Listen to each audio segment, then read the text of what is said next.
नमस्कार दोस्तों, स्वागत है आपका आपके channel one nation one exam पर। तो दोस्तों, आज से हम लोग यूपी डीएलएड थर्ड सेमेस्टर का मैथ का जो सिलेबस है गणित का उसको चैप्टर वाइज हल करेंगे। ठीक है दोस्तों, आज हम इस वीडियो में जो पहला चैप्टर है उसको देखेंगे। जो पहला चैप्टर है वह है दोस्तों अनुपात एवं समानुपात। ठीक है दोस्तों, इसके अलावा अगर आपने प्रीवियस ईयर पेपरों को नहीं देखा है तो आप डिस्क्रिप्शन में जाकर देख सकते हैं, वहाँ आपको प्लेलिस्ट मिल जाएगी। ठीक है दोस्तों, अब हम इस चैप्टर को देखते हैं। यह चैप्टर 1 है और यह जो वीडियो है इसमें कंप्लीट चैप्टर ख़त्म करा दिया जाएगा। तो दोस्तों, इस चैप्टर में हम समझेंगे कि अनुपात होता क्या है, समानुपात क्या होता है और इस चैप्टर से किस प्रकार के प्रश्न पूछे जा सकते हैं। ठीक है दोस्तों, तो हम चलिए वीडियो को शुरू करते हैं कॉन्सेप्ट के साथ। तो दोस्तों, अनुपात क्या होता है? अनुपात समान प्रकार की दो राशियों के बीच का संबंध होता है। यानी अगर कोई दो राशि दी हुई है दोस्तों और उनके बीच संबंध पूछ रहा है तो जो वह संबंध होगा वह अनुपात कहलाएगा। ठीक है दोस्तों, इसके अलावा अगर यदि ए राशि को बी राशि से भाग दिया जा रहा है तो यह जो होगा दोस्तों इसको हम अनुपात कहते हैं और इसके अलावा इसको हम इस प्रकार लिखते हैं। ठीक है दोस्तों, और अगर आपसे अनुपात का साइन पूछता है यानी चिन्ह पूछता है तो यह अनुपात दिखाने का चिन्ह होता है, यानी दो बिंदु। ठीक है दोस्तों, अब इसमें एक और बात जान लेते हैं। जो यह होता है दोस्तों पहले लिखा है इसलिए यह पूर्व पद कहते हैं। इसके अलावा जो बाद में लिखा है उसको उत्तर पद कहते हैं। अब हम देखते हैं कुछ अनुपात के गुण।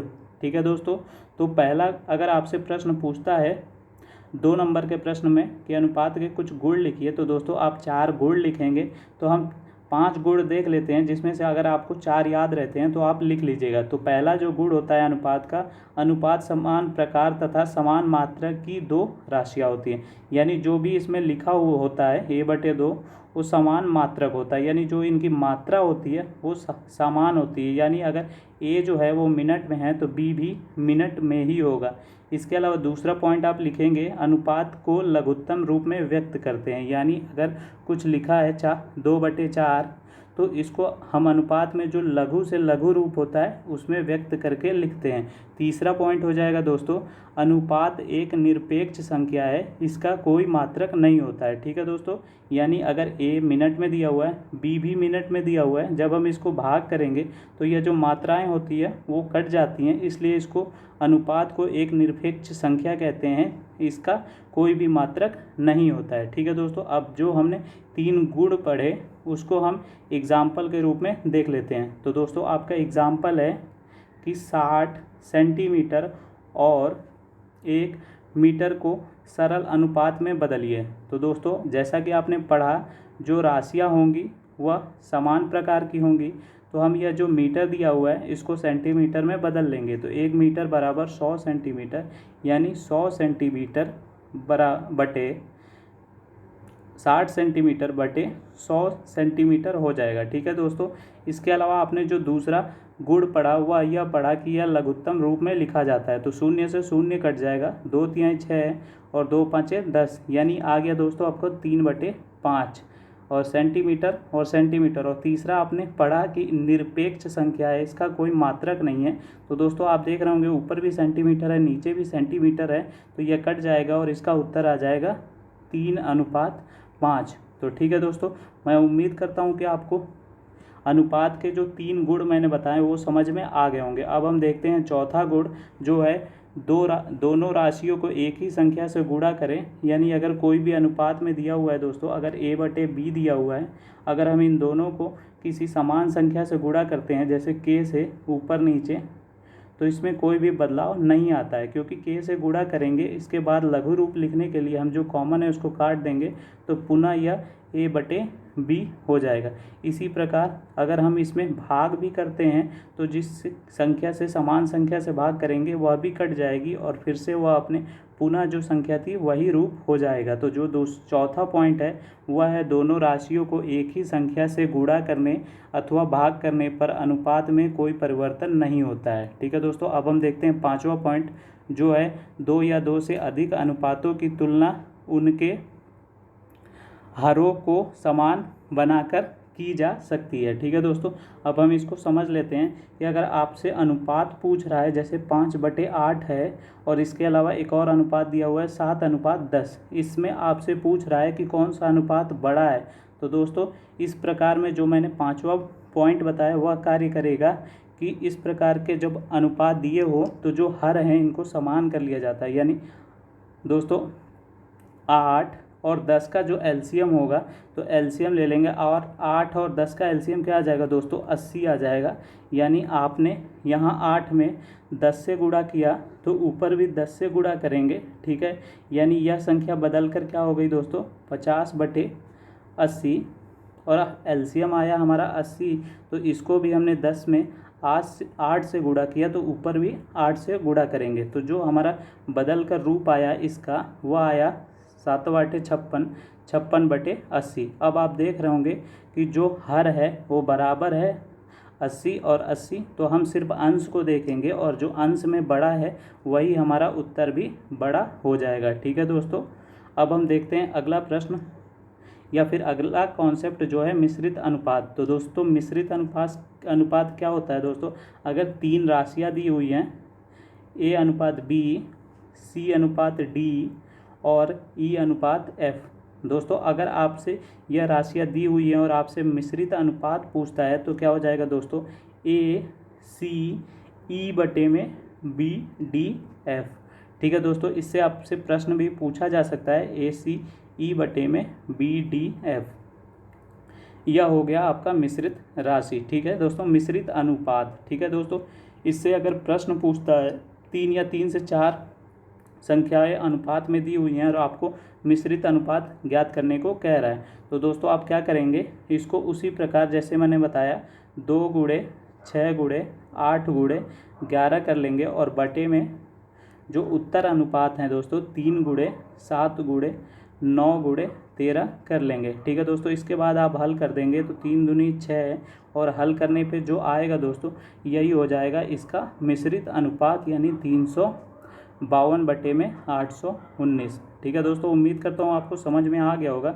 समझ में आ गया होगा तो लाइक अवश्य कीजिएगा। अब हम एक प्रश्न देख लेते हैं जो महत्वपूर्ण प्रश्न है। 2 महत्वपूर्ण प्रश्न देखते हैं, उसके बाद देखेंगे समानुपात को। ठीक है दोस्तों, यदि 2 राशियाँ दी हुई हैं 3:5 और आपसे उत्तर पद दिया हुआ है। ठीक है दोस्तों, या आपसे राशि दी हुई है 3/5 और आपको उत्तर पद दिया हुआ है। उत्तर पद मैंने आपको बताया कि जो नीचे की संख्या होती है वह उत्तर पद होती है, तो यह 75 हो जाएगी। ठीक है दोस्तों, इसके अलावा आपको पूर्व पद नहीं दिया हुआ है तो उसके सामने हम x लिख लेंगे और बीच में हम बराबर का साइन लगा देंगे। ठीक है दोस्तों, अब हम इसको हल कर लेंगे तो दोस्तों जो यहाँ भाग हो रहा है वो दूसरी तरफ जाके गुणा हो जाएगा, और जो 5 है उसको ऐसे ही रखेंगे तो हमारा x आ जाएगा दोस्तों, x बराबर 3 गुणे 75/5। अब हम इसको हल कर लेंगे तो 5 एकम में 5 और 5वां 25, यानी ऊपर अंश में क्या बचा दोस्तों 3 गुणे 15 और हर में क्या बचा 1, तो हमारा उत्तर हो जाएगा 45। यानी पूर्व संख्या दोस्तों, यानी पूर्व पद जो ज्ञात होने के बाद आया वह आया 45।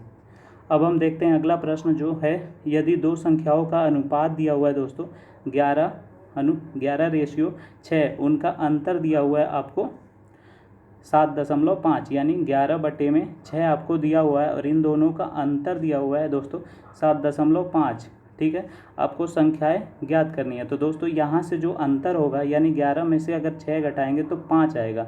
ठीक है, तो यानी 5 की ही वैल्यू दी हुई है 7.5, तो यहाँ से हम 1 की वैल्यू ज्ञात कर लेंगे जो आ जाएगी 7.5/5। यहाँ से हम लिखेंगे पहला पद या फिर पूर्व पद, यानी जो अंश आ जाएगा बराबर 11 बराबर, यहाँ दोनों तरफ हम 11 से गुणा कर देंगे तो 7.5 गुणे 11/5। और जब हम इसको हल करेंगे तो दोस्तों हमारी जो पहली संख्या या फिर पूर्व पद आ जाएगा दोस्तों वह आ जाएगा 16.5, क्योंकि यह 5 से कट जाएगा, 5 एकम में 5, 5.25। इसके बाद हम 15 को गुणा कर देंगे 11 से, तो यह आ जाएगा दोस्तों 16, और यहाँ एक डिजिट के बाद दशमलव था तो 0.5। इसी प्रकार हम दूसरा यानी उत्तर पद भी ज्ञात कर लेंगे दोस्तों।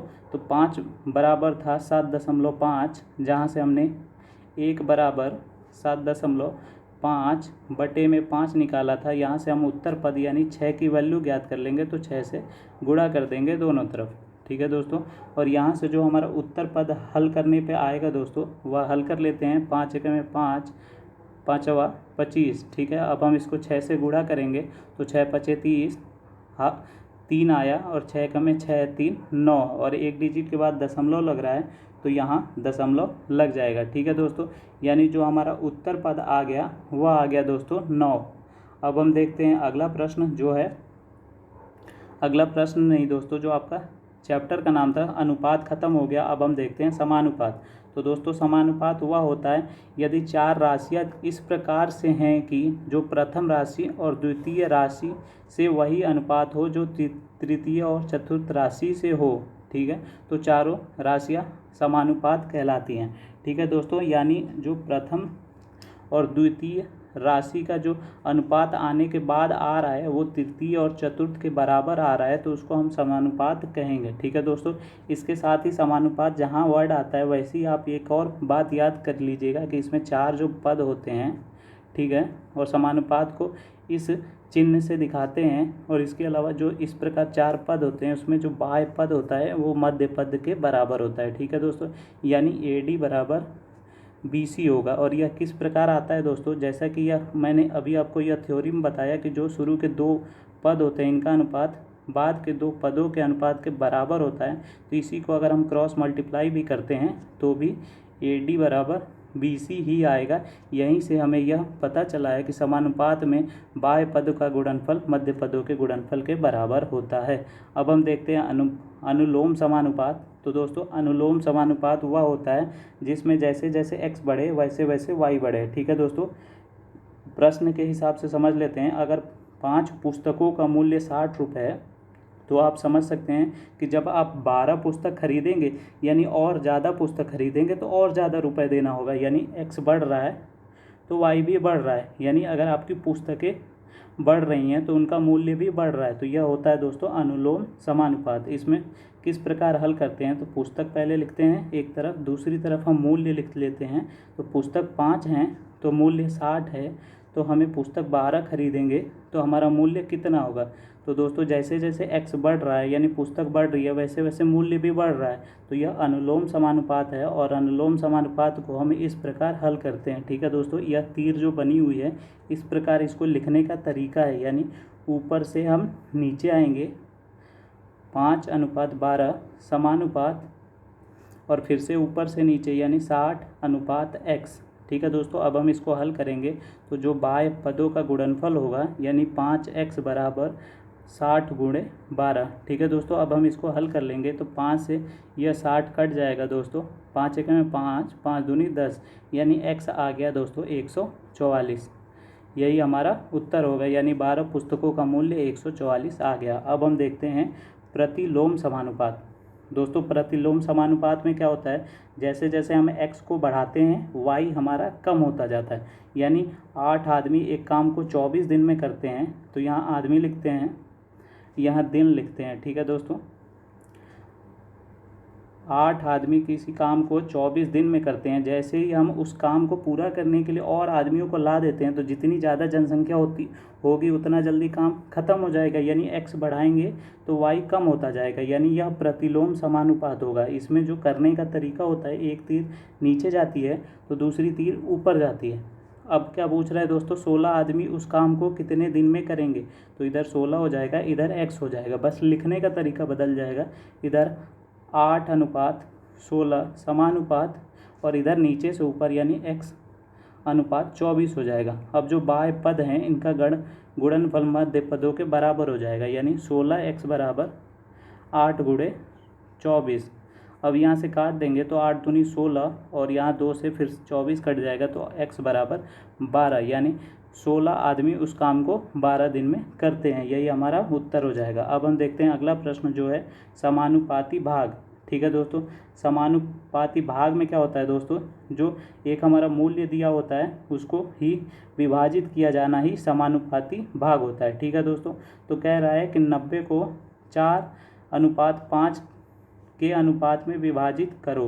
ठीक है दोस्तों। 90 को हमको क्या करना है, 4:5 में विभाजित करना है। यानी अगर हम 4 + 5 जोड़ देते हैं तो जो 9 आया है, यही तो टोटल इस अनुपात का प्राइस है। यानी 9 अगर 90 है तो दोस्तों 4 का हम वैल्यू निकाल लेंगे। यहाँ से 1 अगर निकालते हैं तो क्या आ जाएगा दोस्तों, 90/9 आ जाएगा। तो हम यहाँ से 4 अनुपात की जो वैल्यू है उसको निकाल लेंगे। ठीक है दोस्तों, तो यहाँ से आ जाएगा 9 यानी 4 की जो वैल्यू आ जाएगी दोस्तों वो 40 आ जाएगी। इसी प्रकार जो उत्तर पद है उसको भी हम ज्ञात कर लेंगे। तो जो 5 आएगा दोस्तों, 1 की वैल्यू यहाँ से 10 आई है तो 5 की वैल्यू 50 आ जाएगी।